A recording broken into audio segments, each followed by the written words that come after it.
Fala pessoal, tá começando mais um Scatocast, o último podcast da sua vida. E hoje nós estamos com a presença ilustre do Vitor Vieira. Cara, obrigado, viu? Beleza. Depois de tantas desventuras, deu certo, né? Tamo aí. E tamo aí, cara. Vitor, cara, o pessoal, o Scatocast, cara, eles... a grande parte eu acho que já te acompanha há um tempão, mas tem uma galera que não te conhece. Eu sei que eles não te conhecem ainda. Eu queria que tu se apresentasse um pouco. Sim. Conta aí rapidamente o que você está fazendo. Sim. E quem é tu, cara. Bom, eu sou o Vitor Vieira, sou de Kansas City, nos Estados Unidos, que é uma cidade bem no centro do país. E lá eu sou diretor do Ministério de Fala Portuguesa do IHOP KC. E o IHOP é uma casa de oração 24 horas por dia, 7 dias por semana, 365 dias no ano, e que funciona com oração e adoração há 24 anos sem cessar. E eu dou liderança para os ministérios de fala portuguesa, tanto na escola, Sim, na igreja e várias outras atividades que a gente tem lá. E, bom, a gente está lá quase 2 anos, eu e minha esposa, a gente tem 2 filhinhos, a gente mudou de Vitória, do Espírito Santo, para lá, Sim. né? E nosso coração, nosso objetivo é servir não só o Brasil, mas brasileiros também no exterior e também os outros 8 países que falam português, na África, Sim. na Europa, na Ásia. Nós queremos mobilizar e ver a igreja crescendo em oração, intimidade com Deus, entendendo a mensagem do Evangelho, né, nos países de fala portuguesa. Sim. É isso que a gente faz. Amém. Oh, só isso, né? Vitor, cara, e como é que foi essa transição? Primeiramente, cara, o que você fazia em Vitória? Conta pra nós aí da base do... Cara, a base é uma igreja local que eu plantei 15 anos atrás. E dessa igreja nasceu uma publicadora de livros. A gente tem, sei lá, quase 40 livros publicados. A gente tem uma escola online, né, com centenas e centenas de aulas sobre escatologia, teologia e várias outras coisas. Sim. O pessoal vai estar até aqui passando ali os links Legal. da base ali. Eu, né, o pessoal que tem acompanhado aí, eu fiz o curso de escatologia, né, da base. E foi a minha formação ali de escatologia, de curso, né? Sim. Por isso que para mim tá tão gratificante estar aqui com o Vitor. Sim. Né? E eu ensino um capítulo sobre o fim dos tempos toda semana há 3 anos. Uau. Então uma das coisas que a gente faz, né? Sim. Mas a base ela se tornou uma sala de oração, uma escola, né, missionária, cara, várias expressões diferentes, música, Artes, né? Tudo muito legal. E no ano 2020,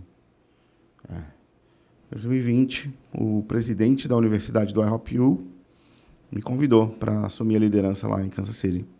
E aí a gente entendeu que, estando nos Estados Unidos, embora fosse um desafio enorme, né, porque a gente ia ser missionários, a gente não ganha em dólar, né? A gente levanta nosso próprio sustento para ser missionário nos Estados Unidos.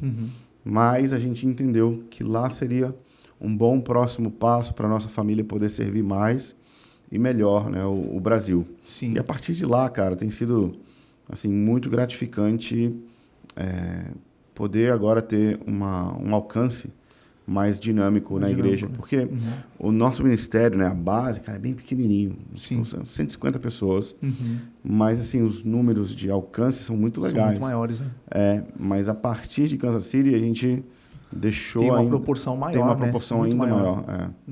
Então a gente entendeu que a gente poderia ser mais útil para o avanço da grande comissão estando nos Estados Unidos. Sim. E a parte difícil é deixar uma igreja que você plantou do zero.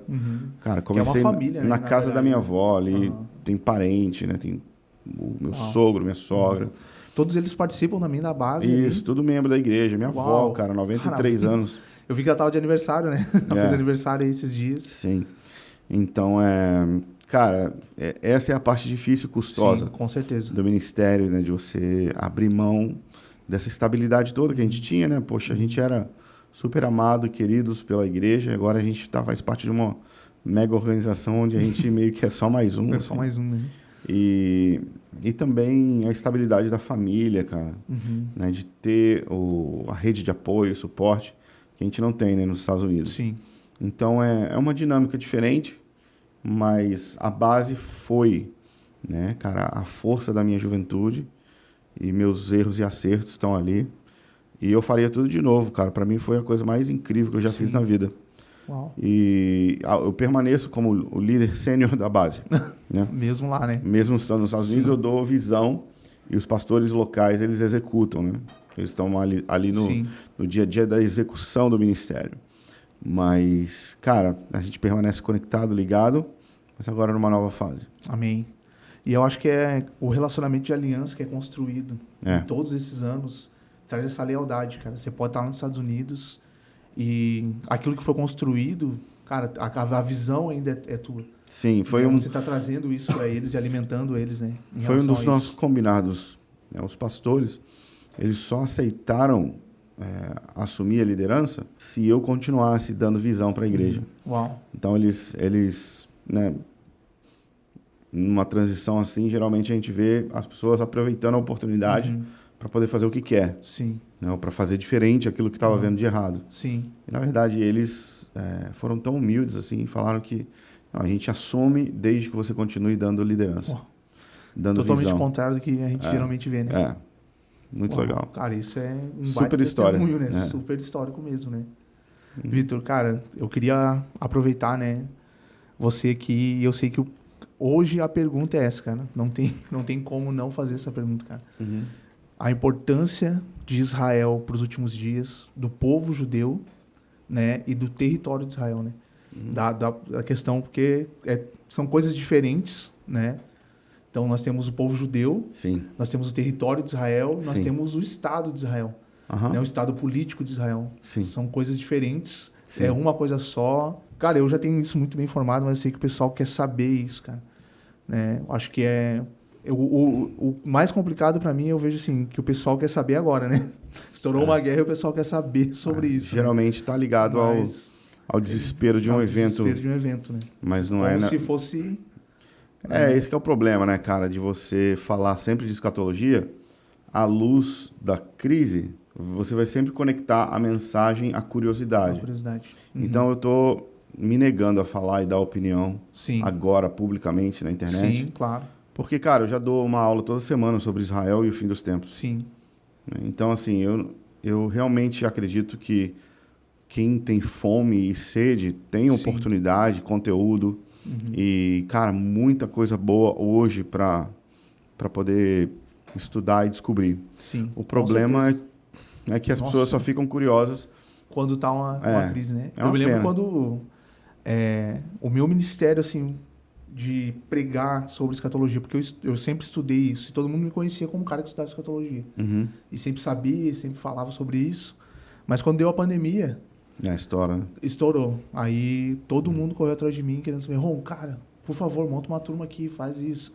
Vamos fazer isso. Eu me lembro que eu dava aula todo dia. Sim. Todo dia eu dava aula, o pessoal reunia uma igreja, e aí eu dava aula online. O pessoal do Rio, Mato Grosso, Rio Grande do Sul, vários lugares. Sim. Por quê? Porque estourou a pandemia. Passou a vibe da pandemia.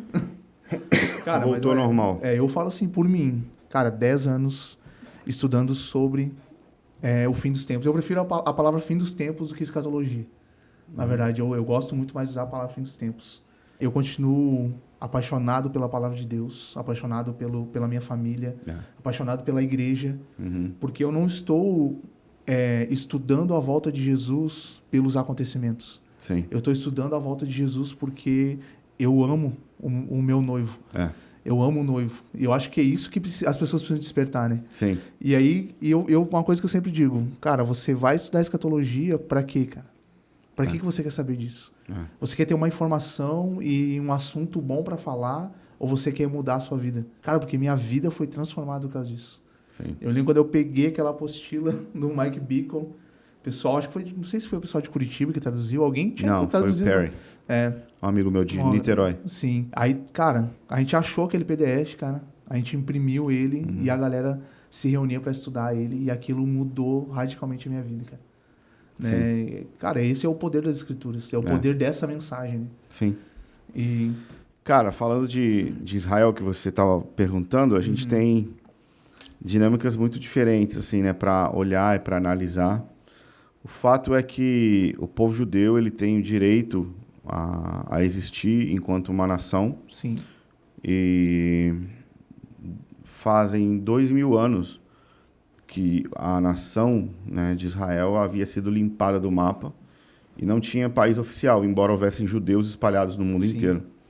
Né? Então, tipo, os primeiros... É uma etnia que não tinha território, né? Os primeiros judeus da América foram em Recife, né? Fugindo da Inquisição da Espanha, de Portugal. E assim como outros povos, como os curdos, né? No norte da Síria, oeste do Iraque, eles são um povo sem país. Sem pátria, né? Sem pátria. Igual a gente fez com os índios também aqui no Brasil, né? Sim. Que a gente pega a terra deles e fala, aí, mora aqui nesse pedacinho aqui, mas não faz muito sentido. Sim. Os judeus, eles permaneceram deslocados por quase 2.000 anos, 1.800 anos. Sim. E o desejo de possuir uma pátria sempre foi uma realidade. E as tensões do século passado fizeram com que um Estado judeu nascesse depois da Segunda Guerra Mundial e depois do Holocausto, onde 6 milhões de judeus morreram, né, no programa nazista. Né? Bom, eles voltam para a Terra, só que eles estavam ausentes da Terra 2.000 anos. 2.000 anos, né? É igual quando eles voltaram do exílio babilônico. Também. Chegaram lá, Sambalat, Tobias e todos aqueles povos estavam ali. Não, cara, vocês não vão se criar aqui, não. Então, se você deixa a terra desocupada, alguém vai ocupar. Sim. E aí, cara... É um uso capião, né? Assim, né? Se a terra está improdutiva, alguém vai, né, precisar e usar aquilo. Sim. E no Oriente Médio, cara, ali a terra de Canaã é muito competida, justamente por causa da sua posição estratégica. Né? Enfim, eles voltam para a terra e os árabes, em geral, que são todos os vizinhos do entorno de Israel, eles concordam em não concordar com a existência de Israel nem o seu direito a uma terra pátria. E aí não existe um acordo para delimitar as fronteiras e o Estado de Israel nasce com guerras e mais guerras. E quando você guerria, você precisa ocupar espaço para se proteger na próxima. E assim foi o drama da Palestina, ou o drama da terra de Israel depois do nascimento, do renascimento do Estado judeu, em 1948. E aí, cara, o fato é que os dois têm direito à terra. Né? Os dois com certeza. têm oportunidade de ter um país, né? Tanto árabes, palestinos e judeus têm direito à terra, têm direito a crescer e existir. Só que o problema é que os regimes árabes, ou as nações árabes, às vezes são controlados por extremistas radicais islâmicos. Sim. E eles querem implementar... Fundamentalistas, né? Que eles querem implementar uma lei islâmica. E eles querem remover da terra a presença dos judeus. Então, quando eles falam Palestina livre, eles não estão falando só para eles viverem livres, mas é para... Não está falando da liberdade deles para viver lá, né? Não existir judeus na terra. E quando eles falam do mar ao rio, que é tipo do Jordão ao Mediterrâneo, eles vão ser completamente varridos dali. Eles estão falando de eliminar e extirpar o povo judeu da terra de Canaã. Cara, não vai acontecer. Né? Isso não vai acontecer. Israel é uma realidade. Na verdade, é uma democracia e é um Estado laico. Né? Não é um Estado que impõe o judaísmo. Né?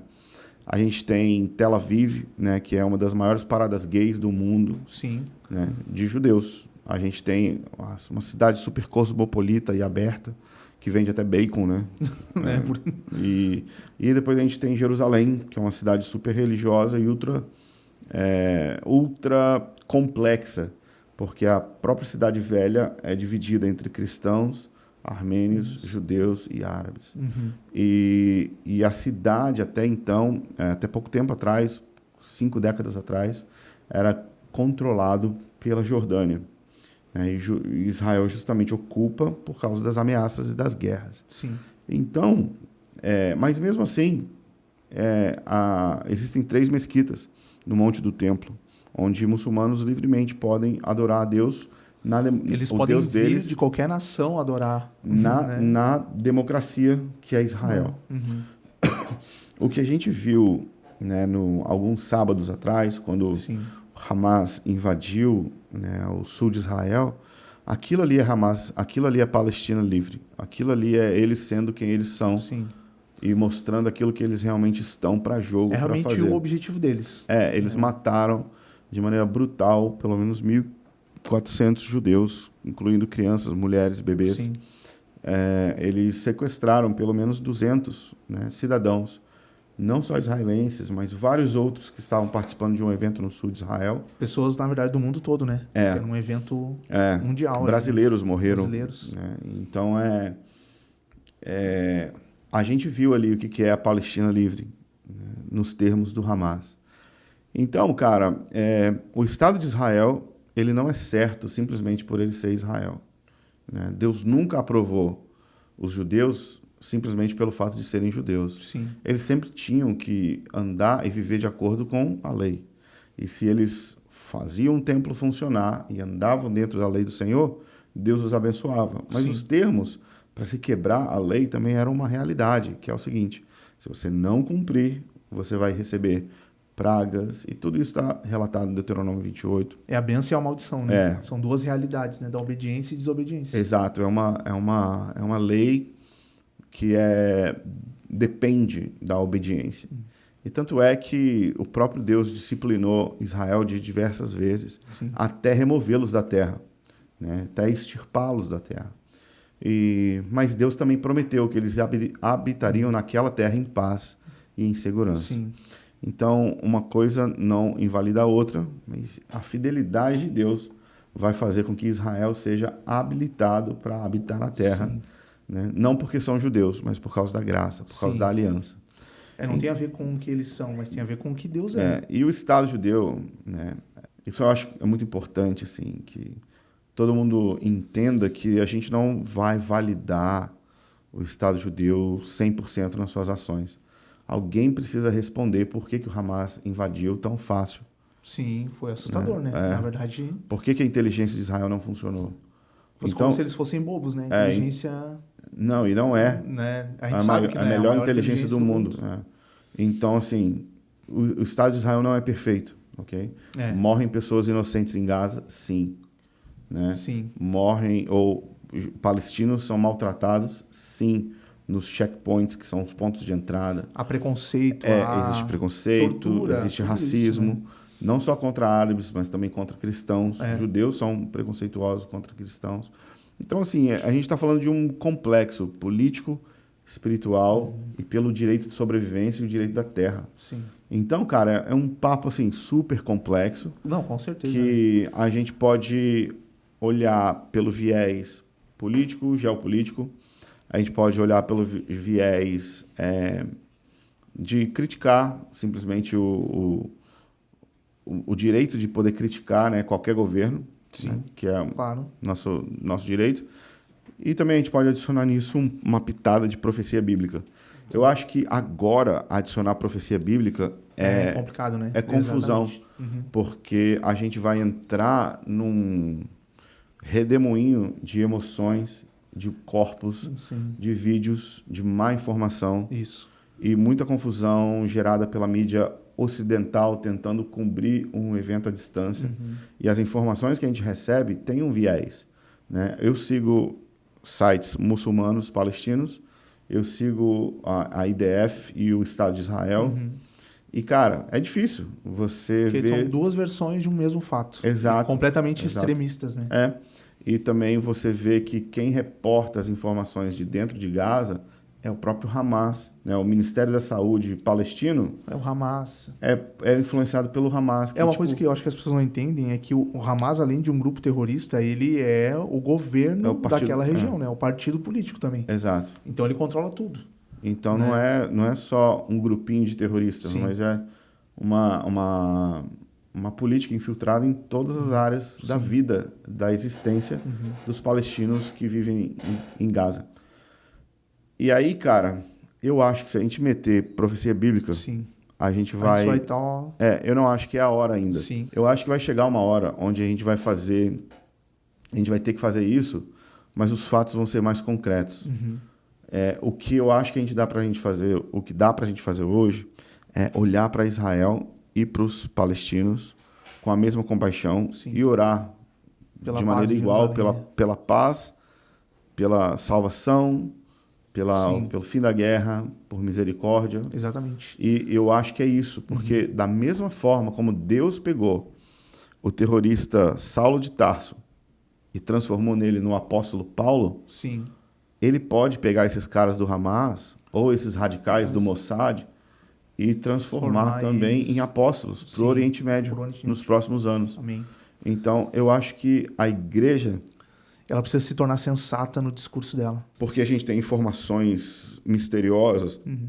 por causa do conhecimento bíblico e profético, aproveitar isso para falar, cuidado, Aham. ou tipo, Sim, sabe, fazer disso um espetáculo. sim, E na verdade, cara, assim, depois do jejum de 21 dias que a gente fez agora em maio, a gente fez um jejum de 21 dias por sim, Israel.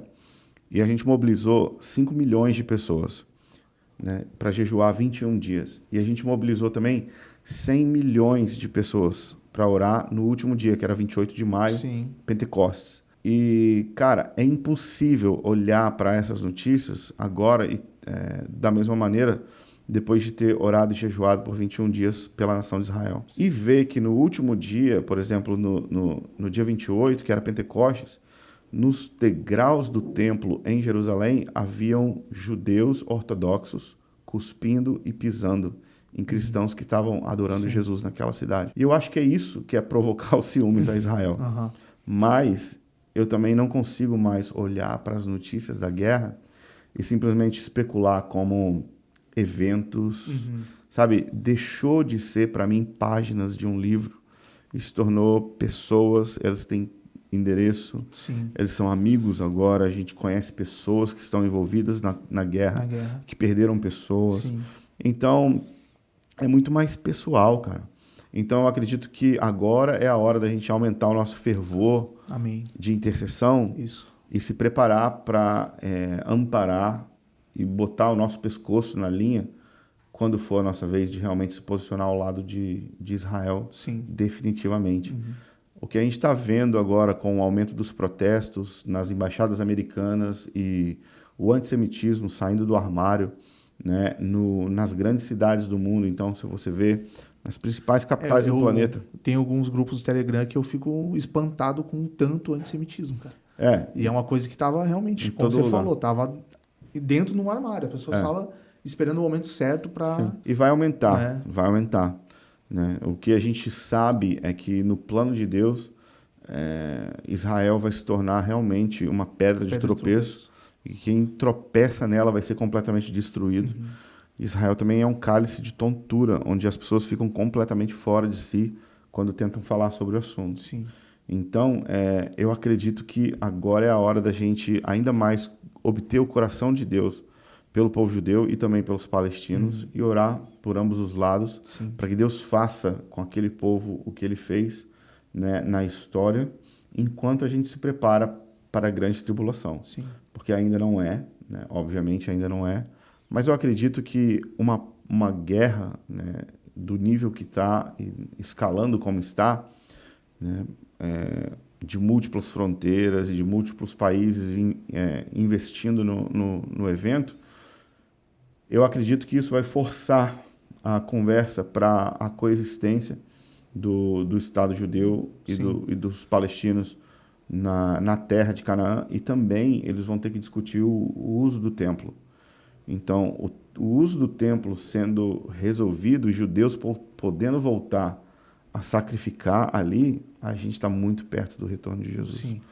Então, assim, cara, esse evento, né, ou na verdade, existe uma guerra que nos ilude depois para um período de paz, que é curto e traiçoeiro, Sim. e depois a gente vai ver a invasão do anticristo. Eu acho que a gente está mais perto do que a gente pode imaginar. E cada vez mais, cara, as pessoas elas vão ficar chocadas com o quanto a Bíblia é acurada a respeito desse assunto. Quanto ela é contemporânea e real, né? Eu vejo isso, né? Sim. E também a gente vai ficar chocado com o tamanho do antissemitismo entre cristãos ou entre, né, nações ocidentais. Sim. Cara, isso tudo vai chocar o mundo. E eu acredito que a resposta que a gente precisa ter é igual Jesus, sabe? De dar a vida pelos seus amigos. E não, tipo, poupar as nossas vidas ou se esconder em bunkers. Mas a gente se colocar à disposição para abrigar judeus, refugiados, amar, né, os exilados, expatriados e permanecer com eles durante permanecer ao lado deles durante a tribulação. Sim. Eu acho que é para esse lugar que a história está indo. É compreender também, nós temos um chamado em relação à intercessão, à oração. Uhum. E esse chamado, ele não tem um lado político, ele não tem um lado, a não ser o lado de Cristo. Né? E quando você olha para o coração do Senhor, você vê que Ele está curando uma mulher, curando a vida de uma mulher que ela é totalmente espúria para os judeus, como aquela mulher no poço, a samaritana. E ao mesmo tempo ele diz que não, eu vim para os judeus. Uhum. Mas ele estava lá para aquela mulher. E ele estava se encontrando com a Sírio-Fenícia e ele envia, né, tanto Pedro quanto Paulo aos judeus. Né? E eu vejo que a gente precisa ter esse entendimento do coração de Jesus nesses dias. E compreender, cara, esse povo palestino... Porque eu vejo na igreja que a gente tomou o partido de Israel, simplesmente. Politicamente. Né? Igual Politicamente, só. Igual a gente fez aqui no Brasil. No Brasil, exatamente. A gente polarizou a conversa. Exatamente. Então, a gente não está vendo por esse lado. Sim. Né? Então, nós precisamos aprender em oração.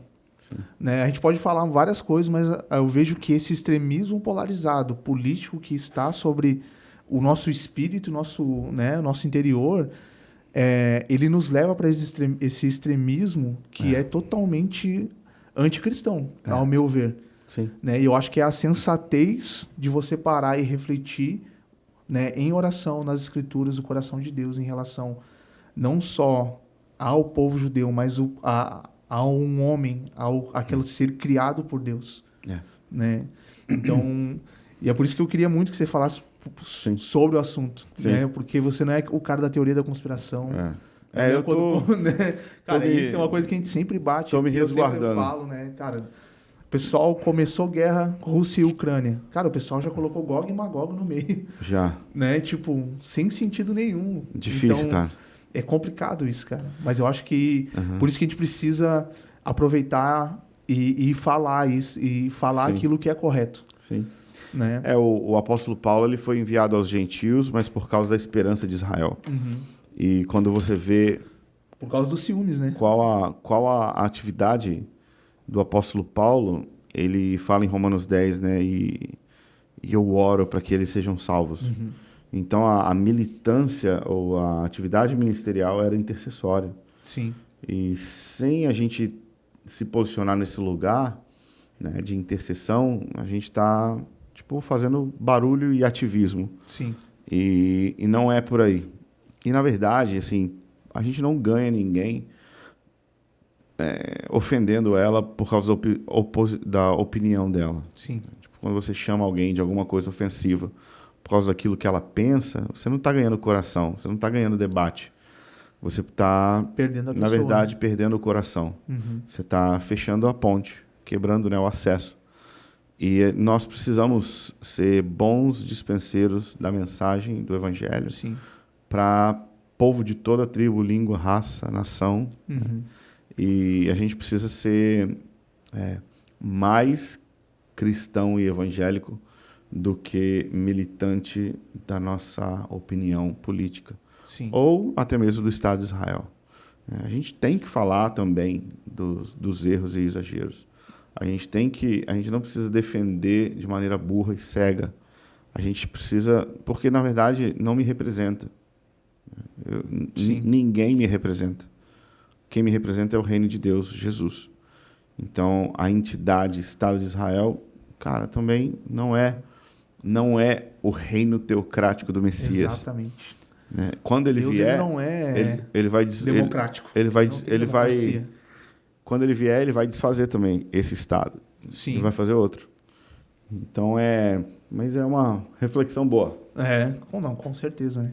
E, é muito importante a gente entender isso, porque quando a gente vai estudar escatologia, é essencial a gente entender história, geopolítica, tudo isso é essencial. Não tem como eu estar buscando compreender essas coisas se eu não entendo todas essas outras ciências. Antropologia também. Cara, eu tenho crescido muito estudando antropologia, cara. A origem dos povos e como isso se atrela à Bíblia. Né? Então, e você vê esses dois povos, a descendência de Isaac e a descendência de Ismael hoje. Né? Você vê os irmãos e você vê Abraão abençoando Ismael e dizendo, cara, você vai ser como um jumento selvagem, cara. E você vai brigar com seus irmãos.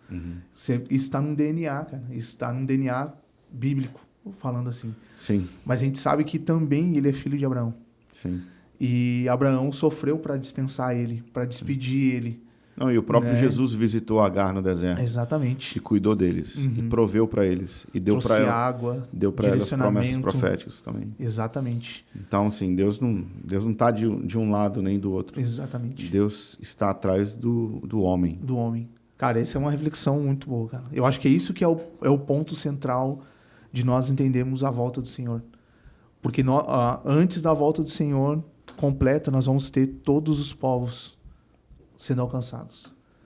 Isso é uma promessa.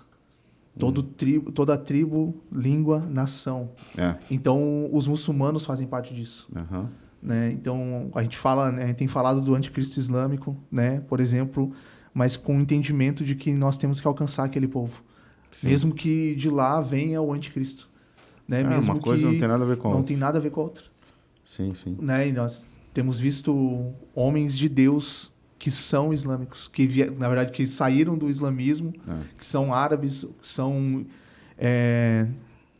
persas, por exemplo, né, do Irã. Sabe quantas pessoas que a gente julga porque a gente está atrás de um estereótipo ocidental, né? Então a gente é contra os russos porque a nossa teologia às vezes é muito americana, americanizada. Então o anticristo vai ser russo, como alguns dizem.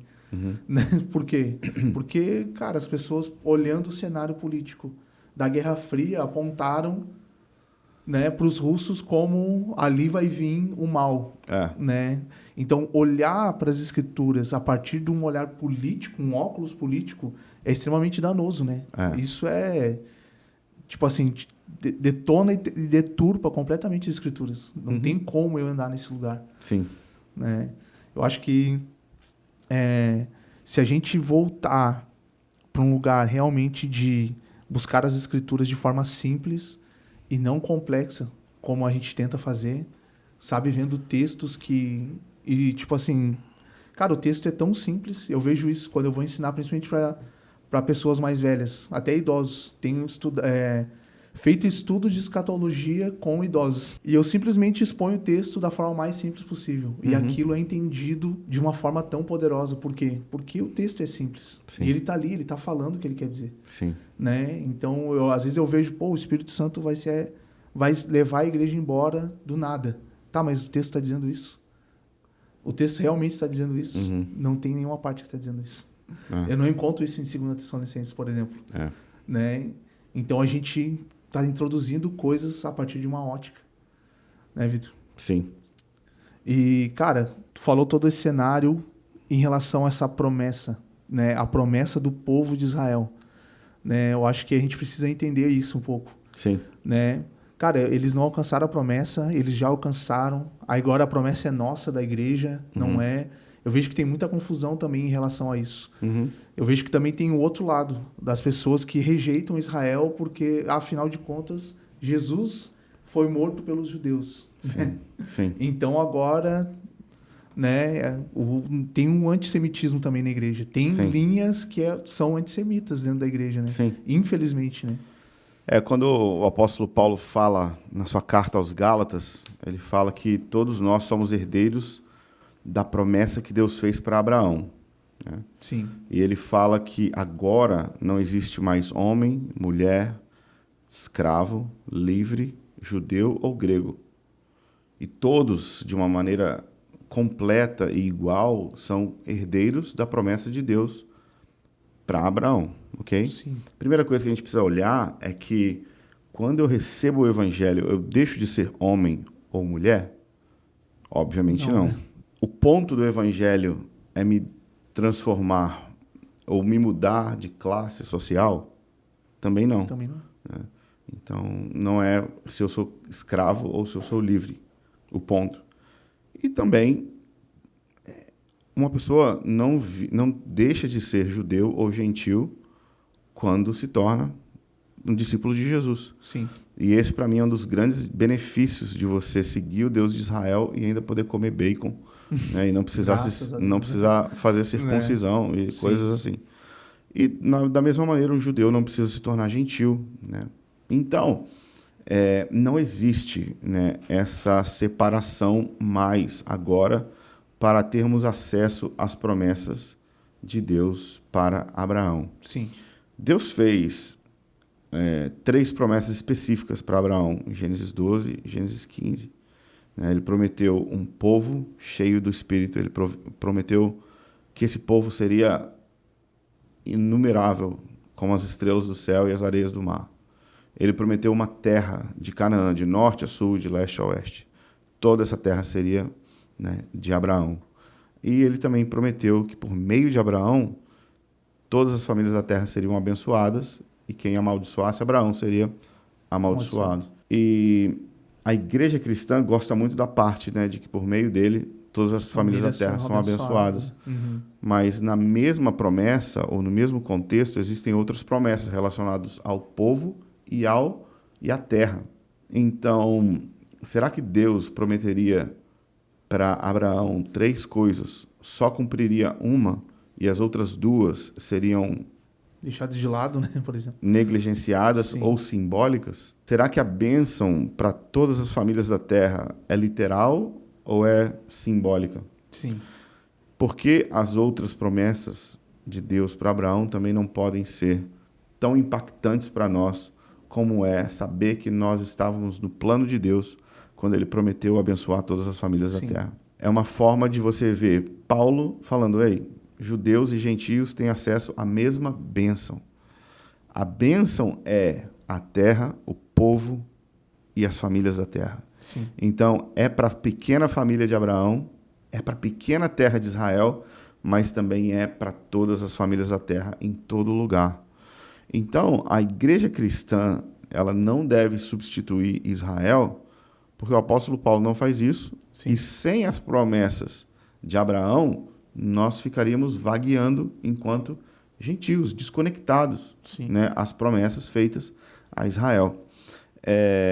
Não precisamos nem falar, né, que o livro inteiro, ou 99% da Bíblia, é escrito por judeus.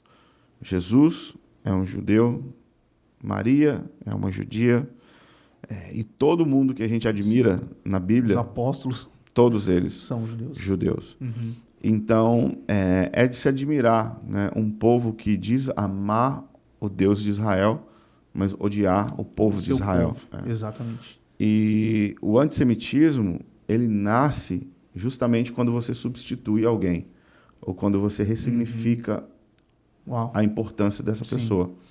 Então, por exemplo, quando você diz que os gays, os negros, ou as mulheres, ou qualquer outra minoria não importa muito, fatalmente você vai ver uma diminuição das oportunidades e da compaixão para com esses grupos na sociedade. Sim. Por isso que eles precisam lutar, por isso que eles precisam, né, porque é horrível. Por isso que eles precisam militar, né? Porque é horrível ser substituído. É uma reação, né? Exato. Uhum. Ser substituído significa que a qualquer momento alguém vai me matar. Sim. E a substituição, ou a teologia da substituição, ressignificou quem era Israel.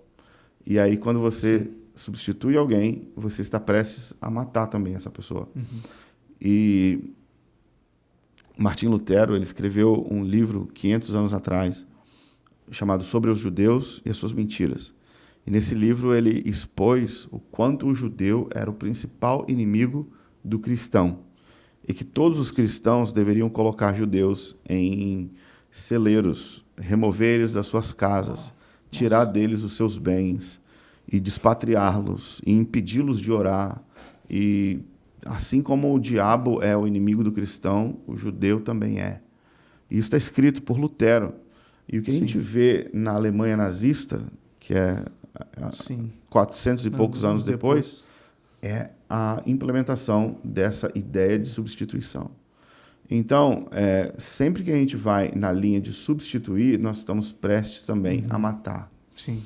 Então, a igreja, né, se tornou o pior inimigo dos judeus, e por isso os judeus têm um enorme problema com cristãos. Por isso que um dos povos mais inalcançados e difíceis de se acessar é o povo que a gente comunga com eles, basicamente, de 99% dos detalhes da fé. Mas eles não aceitam a questão do Messias, justamente porque nós fomos os seus principais adversários durante esses últimos 2000 anos. Né? Então, é duro para um judeu falar que a gente ama o Deus de Israel, mas que, na verdade, a gente substituiu eles. Sim. Como é que ele vai conseguir ver um Deus Não é legal. Um Messias? Com certeza eles vão achar, cara, isso é uma seita não é legal. Totalmente insana, né? Eles vão pensar. Nossa. Mas pelo contrário, né, cara? Se a gente não substituísse os judeus e nem ressignificasse quem eles são, e se a gente mostrasse para eles, por meio de boas obras, amor, poder sobrenatural e proclamação do evangelho contextualizada, que os mesmos profetas de Israel são quem nós admiramos. E que nós andamos no mesmo poder e no espírito de Elias que eles tanto conhecem. E tantas coisas que, né, a igreja cristã poderia explicar de forma prática para os judeus, a gente iria ver uma grande conversão de coração nas famílias, né, na família dividida. Nada mais, nada menos, os judeus são o filho pródigo que ficou em casa. Né? Nós somos os gentios que zoamos tudo e Deus trouxe a gente para volta, para ganhou uma capa, ganhou um anel. Mas o irmão mais velho que ficou em casa e, tipo assim, nunca se desviou muito. Obedeceu, né? Tipo assim, não gostou muito da história. Sim. E Jesus é também muito parecido com o drama e com a história de José, né, onde ele se esconde entre os gentios e os seus próprios irmãos não conseguem reconhecê-lo, até que ele também se até que ele traga a salvação no tempo certo. Mas a gente, como povo e corpo de Cristo, a gente está aqui para promover e remover a inimizade. Né? O apóstolo Paulo ele era tão enfático em falar que não existe mais separação. Que Deus quer fazer dos dois povos um só. Dos dois, né?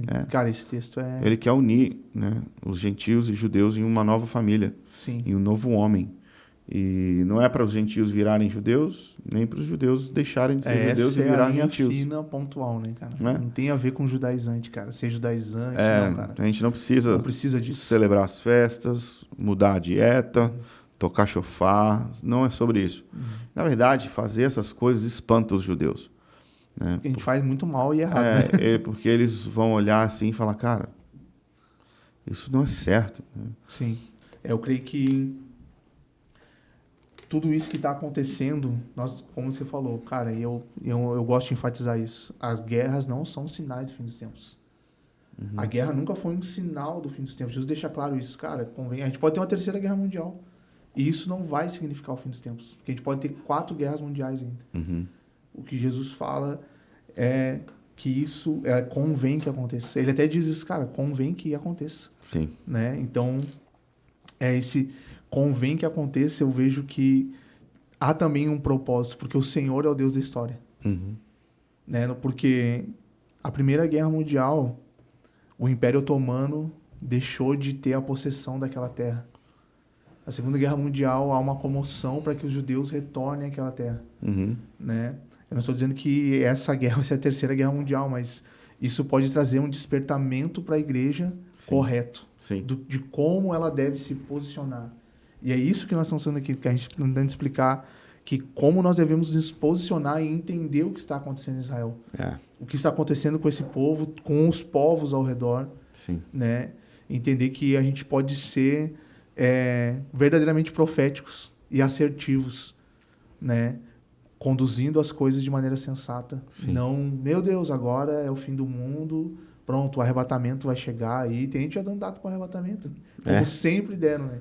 Sempre erraram e as pessoas continuam caindo no mesmo erro, cara. Eu fico... Incrível, né? cara, Mas, cara, é isso aí, Vitor. Cara, eu não vou tomar mais seu tempo, porque, né? Eu acho que sobre esse assunto, eu acho que você explicou tão bem, Vitor. Uhum. E eu acho que foi tão pontual para mim, era esse o objetivo principal. Sim. Falar sobre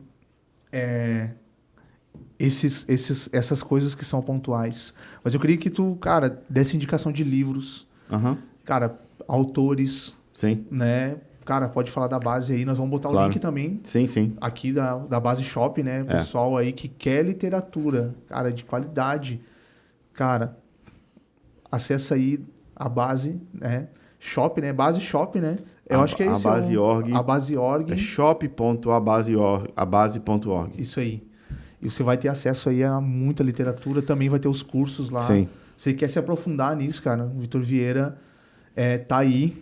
Né? Tá com um time top no curso de Fim dos Tempos lá. Incrível. Joe Richardson, David Slyker. Pô, são... Muito bom. São incríveis, né, cara? Então... Muita gente boa. Gente boa mesmo, né? Tu montou um cursinho violento, né?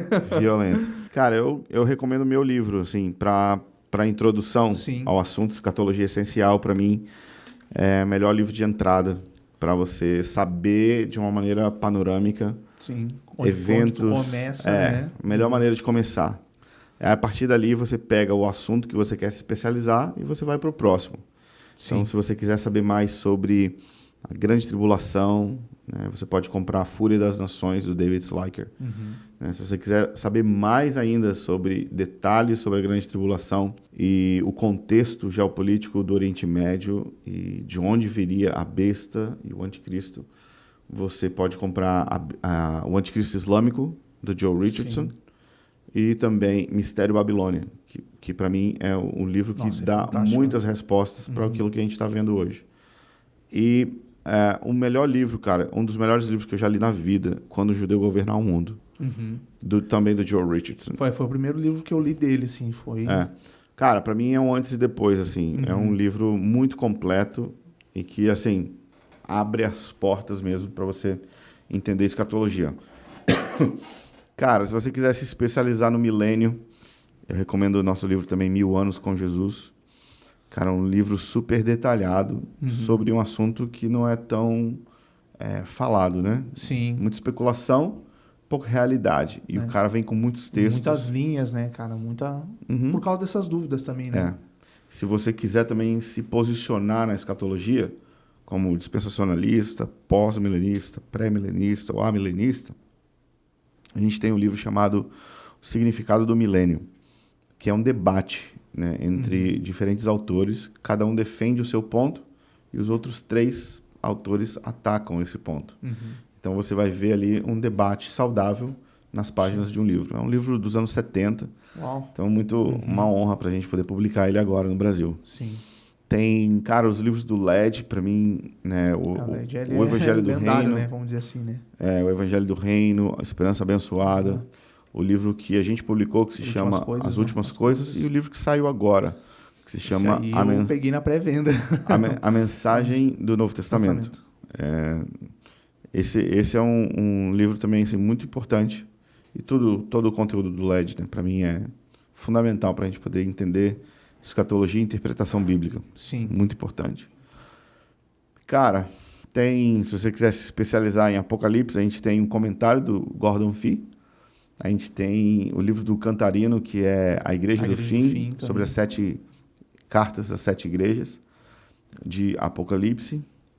E pensando assim, cara, eu acho que esses são livros de escatologia que a gente tem para recomendar. A Editora Impacto tem muitos livros também muito legais, do Asher e outros livros do Samuel Whitfield. Único Rei, cara, ótimo livro. Um outro livro muito bom, Tudo Será Consumado, Filho do Homem. Tudo Será Consumado virou uma chave na minha cabeça, cara. Sobre promessas, principalmente... Israel e a Grande Comissão. São livros ótimos que você também pode encontrar na Editora Impacto. E... cara, é isso aí. E os cursos, cara? Os cursos, Sim. assim, a gente tem hoje a Base Cursos, que é uma plataforma com, sei lá, 300 aulas de 1 hora sobre escatologia, É um teologia. conteúdo, né? É É um razoável. conteúdo razoável, É. né? Eu mesmo ensino os 150 capítulos do Fim dos Tempos, uma vez por semana. E a gente fez também, cara, um período chamado Mentoria e Ecossistema, Uhum. que é quando eu convidava professores do mundo inteiro, e um monte do Brasil também, legal pra caramba, cara. Então lá você vai poder ver as minhas perspectivas sobre escatologia Sim. e também você vai ter acesso a nomes tipo Joe Richardson, Dalton Thomas, David Slyker, Samuel Whitfield, Isaac Bennett, Kirk Bennett. Cara, você vai ter aí aqui do Brasil, Uma né? galera. O Ângelo, o Michel, o Fábio, todo mundo, né, que fala de escatologia no Brasil Sim. praticamente passou ali. E assim, cara, é uma super plataforma. E o mais legal é que, além de ter acesso a tudo isso por uma mensalidade bem baratinha, você pode pegar a opção de ter uma aula comigo por semana e também todos os livros da base saem lá primeiro. Uhum. Então, tipo assim, o livro fica lá disponível para você ler antes dele mesmo ser publicado. É. Uau, olha aí, pessoal. E aí, tipo, você não precisa Tá. ter todos os livros. Você já pode só abrir no seu telefone ou tablet ou computador e ler por ali mesmo. Muito top, Vitor. Cara, Bem legal. queria te agradecer por estar aqui com a gente no Prazer meu, Scatocast. cara. E igual, com certeza aí você esclareceu muitas coisas, principalmente sobre o tempo que a gente está vivendo, né? E eu falo muito pro pessoal, galera, cara, estudem e tenham paciência em tudo, cara. É. Eu Paciência. queria muito recomendar a galera seguir os perfis Isso. do Igor Sabino. Igor Sabino é um cara que Da essencial para entender esses conflitos, né? Stand With Us, né? É, assim, é judeu. Sim. Mas, cara, é legal. Bem legal. Assim, um conteúdo ótimo. A FAI também, né? A FAI é muito bom e assim, cara, seguir perfis oficiais é muito melhor do que Você não seguir ouvir balela aí, informações de terceiros. Então, sim, checa, né, a fonte antes de encaminhar o vídeo para a gente não perpetuar falsas notícias. Informações, né? Porque é mentira, né? A gente sabe quem é o pai dela. Amém, Vitor. Obrigado, viu? Deus te abençoe muito. Valeu, mano. Continue te usando aí. Alegria. Abençoe tudo aquilo que você está fazendo. Obrigado, amém. Jesus. Valeu, pessoal. É isso aí. Até o próximo Scatocast. Valeu.